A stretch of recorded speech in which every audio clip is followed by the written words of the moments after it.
Enter the Long Box of the Damned 2023 Bumper Contest, if you dare. Hello and welcome to Atop the Fourth Wall, where bad comics burn. We continue Amalgam Comics Month with a kinda weird mashup, but not entirely out there. Batman and Wolverine.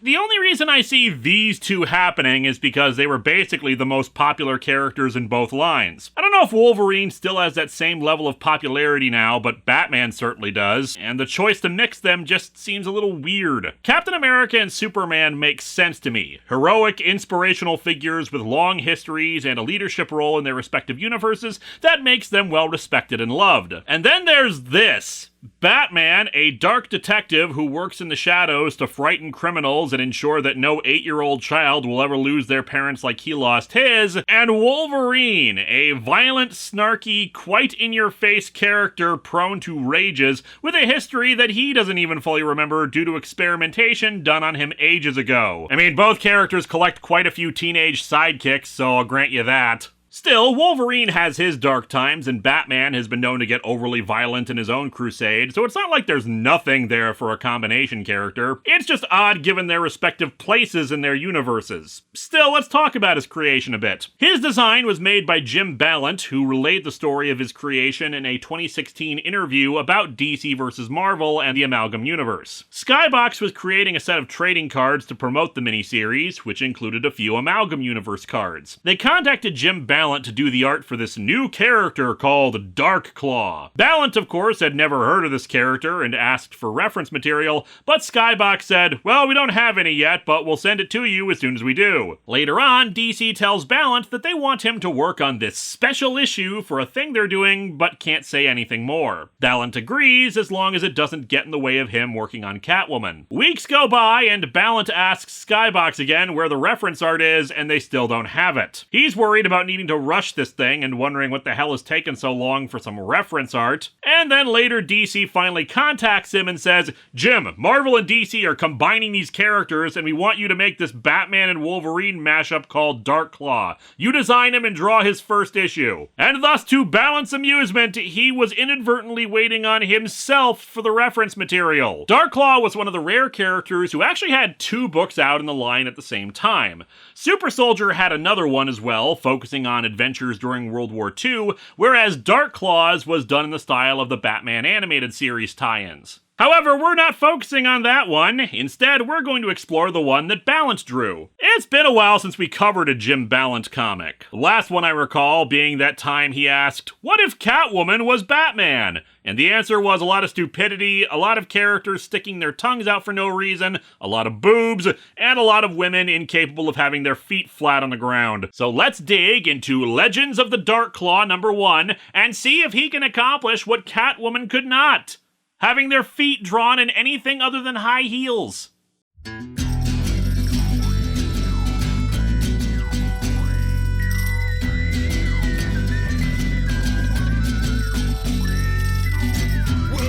to Atop the Fourth Wall, where bad comics burn. Linkara's gonna teach you all a lesson you won't learn. What's with these awkward subjects? What's all this art so rubbish? To anyone who's had a bad comic published, it could be your turn. Linkara, he is a man, punch, sporadically a grouch. Linkara, he has his own spaceship, but he's always on his couch. Linkara, ghosts, gods, a universe in flux. Linkara, this comic sucks. Linkara.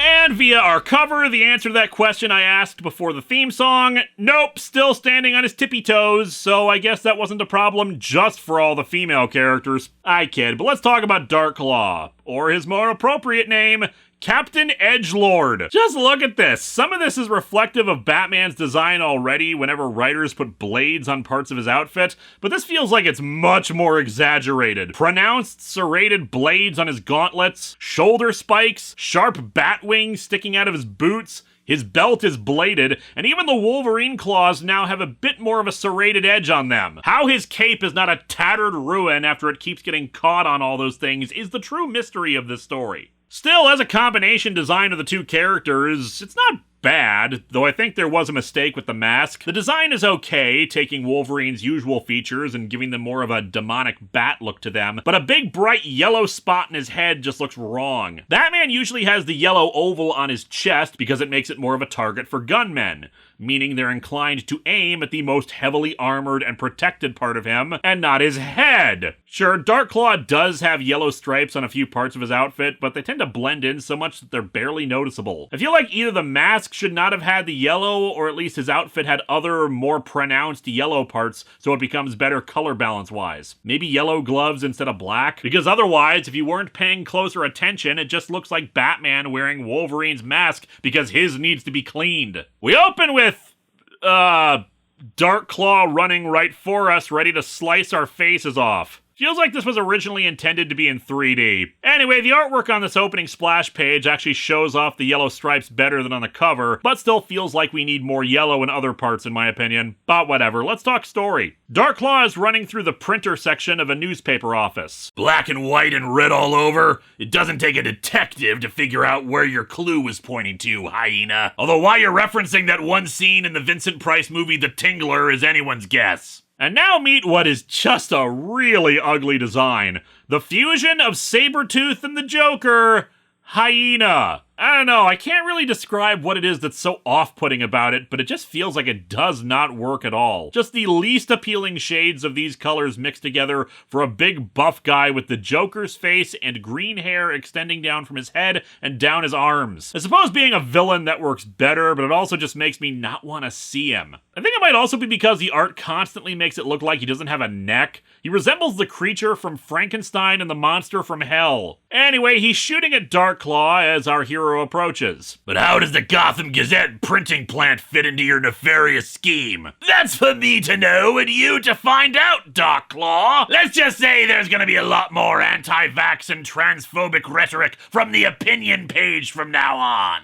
Hyena asks if Darkclaw is curious why he even gave him a hint at all, but Darkclaw just says he's not going to explain himself anyway. You were always such a humorless stick in the mud. Well, perhaps if your humor extended beyond grade school, Hyena. So inflexible! You never want to play! Damn it, Hyena, just because I buy my action figures to be display pieces doesn't mean I hate playing! During the fight, Darkclaw got knocked down under some fallen equipment, and he remarks that it's good he has a mutant healing factor. However, we also see that teenage sidekick thing I mentioned earlier is quite true here, as Jubilee and Robin have been merged together to become Sparrow, which is really kinda weird when you consider that in Marvel vs. DC, Jubilee and Tim Drake were developing a bit of a crush on each other. Anyway, she's running support for Darkclaw as he recovers and heads after Hyena. Eat frolic frags, Cape Man! I thought you wanted to play! I am! We're playing catch! Darkclaw slashes him through a window and, man, I just noticed how friggin' big his claws are. Like, those things should take up so much of his arms when they retract. How about tag? Am I it? You're about to be was! Oh my! How uncharacteristically droll! You're just jealous because he has better material than you. Have we been staying up late and watching the Comedy Channel? Oh, so in the Amalgam universe, Comedy Central kept their old name as the Comedy Channel. Wait, does that mean that some of the shows on it were merged too? Was there some fusion of Mystery Science Theater and short attention span theater? Another thing I just noticed, Hyena has this little tech wrist bracelet with a long-ass wire connecting two bits together. It's weird enough that this thing is so sleek and smooth, yet needs a single cable outside of its design to connect things together, but whatever, I can accept that. But why the hell is it so long? Doesn't that just increase the risk of it snagging on something? Or is this actually just like a garrote wire gauntlet and it's extended right now for some reason? Anyway, Darkclaw has Hyena at his mercy. This is the end of your stand-up routine, Hyena. Says you, Netflix has signed me on for 3 more specials. Give me one good reason why I shouldn't just cut your throat and drop you into traffic. Well, mainly with those claws, I feel like you just end up hooking his body on, and you can't shake him off to do the drop into traffic part. Also because you might damage some innocent's car. No idea if insurance would cover that. Unfortunately for Darkclaw, Hyena has his pack, aka a bunch of goons with guns who open fire on him. Mind you, if he's willing to kill Hyena, don't know why he's not using his body as a human shield. Also, how did the pack know to be on an opposite rooftop exactly for this situation? In any case, Darkclaw lets Hyena go and flees, the pack unleashing some grenades at him. Keep blasting! He's running out of roof! Aw, no more woof! Darkclaw gonna fall down, go boom? I'm no putty tat, Hyena. I am, however, a stinker. I sweat a lot in this costume. But yeah, Darkclaw is rescued by Sparrow flying the... I guess we'll call it the Clawcopter. You can say that again, old man. Don't call me that. Look, you stuck me with Sparrow when I wanted to call myself Death Urge Overdrive. Sorry, Sparrow, but that's the name of my punk band. In all seriousness, though, that name is awesome. Sure, it's a little unwieldy to call out during a fight, but you could just abbreviate it to Duo. Sparrow wants to bring the copter around for a strafing run, but Darkclaw redirects them because they have heat-seeking missiles. We also see that the SHIELD helicarrier is nearby, though they're apparently leaving in a hurry. We cut over to the artsy, trendy section of Gotham. You know, the gentrified section. Where we see this lady, who, just to spoil this, is the Huntress, breaking into a high-rise apartment. 11:45 p.m. I have disabled the alarm system, and I am now entering the penthouse loft of one Logan, techno-wizard, painter, sportsman, and walking enigma. We really should have better descriptions for these people outside of what's on their business cards. I am in what appears to be his studio. A profusion of large, bold canvases in his distinctive style, said by some critics to possess the fury of feral slashes. As an art critic, however, I deride this work as repetitive and lacking diversity of message or color choices. Don't you hate it when thieves break into your home to narrate about people's reviews of your art? Why is she narrating all this to herself? Sure, she isn't actually there to steal anything, but it seems counterintuitive for sneaking around to be recording your stray observations like this. Especially if he really is a techno-wizard, since I'd imagine someone with that moniker might have some security cameras present. Anyway, she says that the dossier on Logan says that he was an orphan raised in an institution in Alberta, but he has a ton of photos of himself as a child with his parents. Also, that he was in the Royal Canadian Air Force despite there being no records of that. However, of particular interest to her is a photo with him and Creed, aka the future Hyena. That means he knew the mysterious Mr. Creed H. Quinn before the project. Creed H. Quinn? Wait, does that mean that Hyena is also a fusion with Harley Quinn? Opening up a not-even-locked closet, Huntress discovers a bunch of Darkclaw costumes, revealing to her his identity. Darkclaw himself arrives. And you are the Huntress, aka Carol Danvers! Of course! Naturally, a cosmic hero like Carol Danvers, who was going by the codename Binary at the time, who has energy powers, would be merged with the Huntress, a street-based superheroine who lacks powers and is an adjacent character to the Batman mythos. What?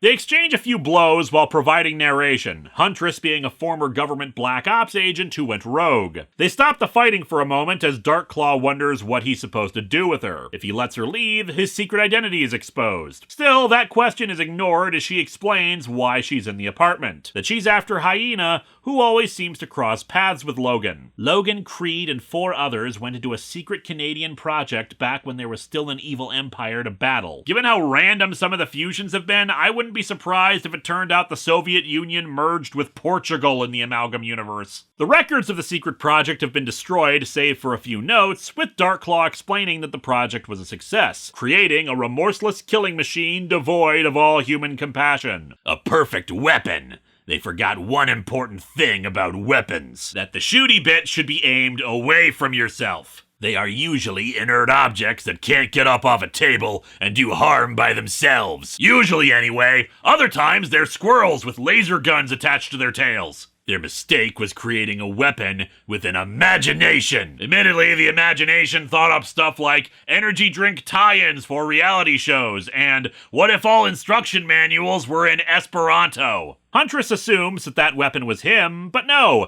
Darkclaw admits that he was seen as a failure because he still possessed a conscience. To tell her his full backstory, they head down to a secret lair.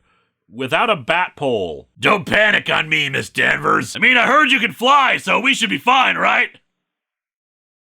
Right? This is a pneumatic tube with an air cushion at the bottom, because I'm rich and kind of a weirdo. I'm guessing the idea is that most people won't step into a big empty hole, and if for some reason the air cushion fails, Darkclaw's healing factor will keep him from dying, but still, feels like an elevator or a pole would be more convenient. They're going down deeper into the bedrock of Gotham to the Batcave. Oh, right, this isn't the Batcave, it's the Barrow. You know, I think they're going for the definition of a large burial mound, but as a wild card, they could mean that this is some kind of castrated pig. Or a wheelbarrow, whichever. Yeah, weird word choice for it, unless, like, this is built on an ancient Gotham tomb or something. Anyway, he explains that his parents were shot in front of him when he was 5 years old and was sent to live with his uncle in Alberta. Said uncle was killed by some poachers, and he went to live in an orphanage run by nuns, and then went to join the Canadian Air Force when he was old enough. You know, another connection between Batman and Wolverine. Batman trained to be the best at everything, while Wolverine would often boast that he's the best there is at what he does. And when you put them together, it becomes, my parents were killed by a mugger and then I joined the Air Force.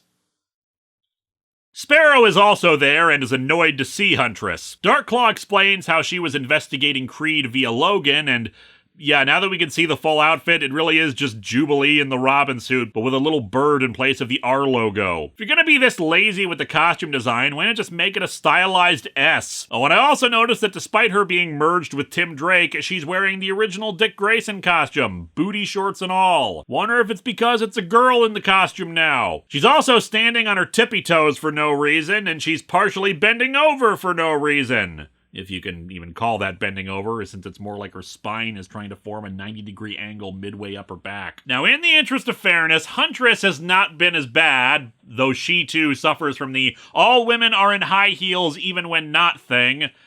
But even still, it's not great that this is all happening with Sparrow's art, considering she's a teenager. Anyway, Sparrow is hacked into the Gotham Gazette's computer network to try to find out what Hyena's plan is, which Darkclaw gives a reassuring punch in her arm for. You did good, darling. Chee.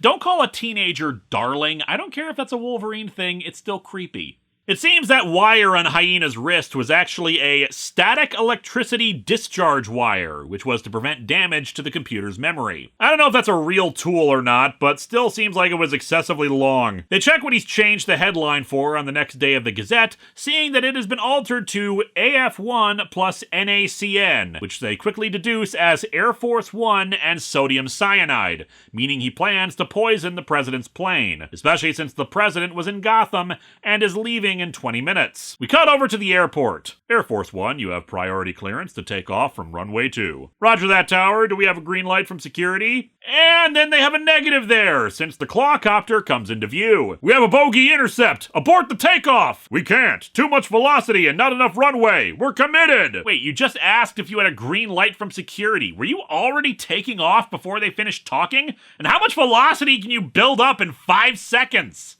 Our heroes need to get a rope line over to Air Force One, so Darkclaw, and only Darkclaw for some reason, can board it, which Huntress is providing with her crossbow. Tell the slut to take her shot! Tell the annoying teenager to stop using gendered insults against a woman who has done nothing particularly wrong so far. Seriously, she called her a bimbo when she first saw her in the Barrow. What the hell is her problem? As Darkclaw swings up to the plane, we learn that indeed the thing is called the Clawcopter, so I'm giving myself points for thinking of that. Darkclaw climbs up into the plane via the nose wheel, which of course worries the Secret Service. I want the quarterback locked down tight in the tail of the plane! So in the Amalgam universe, Bill Clinton merged with Brett Favre.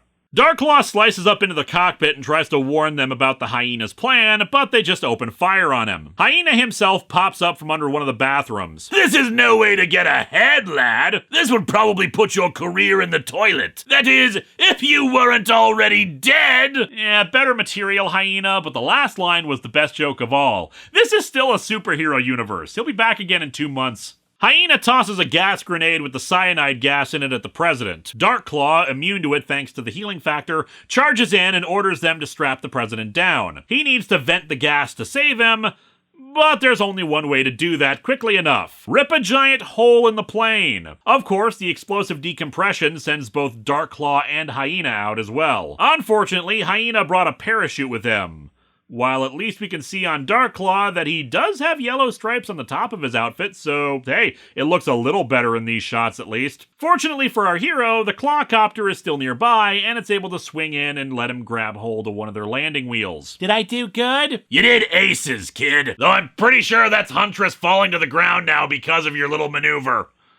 Yeah, 7 out of 10. And so our comic ends with Darkclaw proclaiming that he wants her to swing them around again so he can get another shot at Hyena. Next issue, this claw, this crossbow, this comic sucks. While you may think that's because of how critical I've been of Jim Ballant's art in the book, honestly most of the time it's fine. He has very bad quirks that permeate his art from this time, but it's not that distracting in this comic. No, for me the problem is in the writing. It's from Larry Hama, who usually has a much better track record, but this did not play to his strengths at all. Darkclaw himself is a better merging of Batman and Wolverine, I feel, though it does lean a little bit more on the Wolverine part, especially with his mutant healing and the Weapon X-esque backstory, but it still feels as if the two have merged together more with the combined elements than with Super Soldier, where it leaned into Superman more. However, Wolverine and Batman are kind of at odds with each other. Darkclaw will proclaim, "I'm a detective," at one point, but all we really see out of him is violence and a bit of snark. His relationship with Sparrow fits more in line with how Wolverine would act around Jubilee, and his tactics are much more direct rather than the stealth employed by Batman. The story itself feels like your standard bland 90s action comic you'd see from Image at the time. Gritted teeth, lame jokes, guns, and violence while proclaiming they're gonna rip their enemy to shreds. Hyena is especially evident as just being worse than the sum of his parts, almost like you could replace him with any of the foes Youngblood would take on without any noticeable change. It's also very frenetically paced.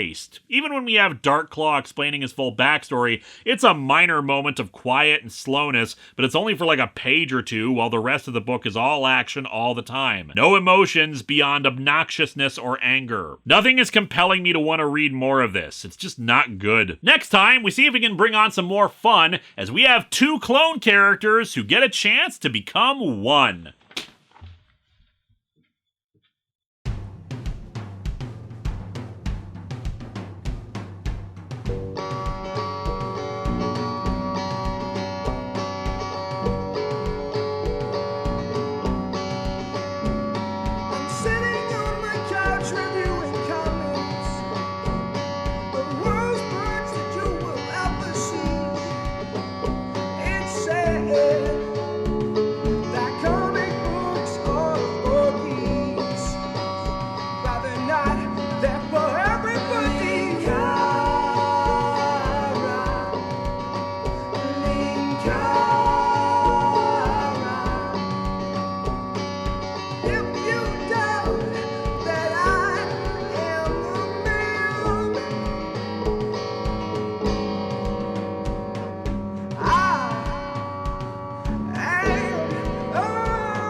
Good thing aircraft aluminum is no match for adamantium. Unfortunately, the rest of his body is much squishier than the aircraft aluminum, and the adamantium is all that's left. Hello my friends, please take a moment to like this video, subscribe to the channel, and click the bell for notifications on new video releases. If you'd like to support future videos, you can check out my Patreon or purchase a t-shirt via Teespring or Shark Robot. Thanks for watching!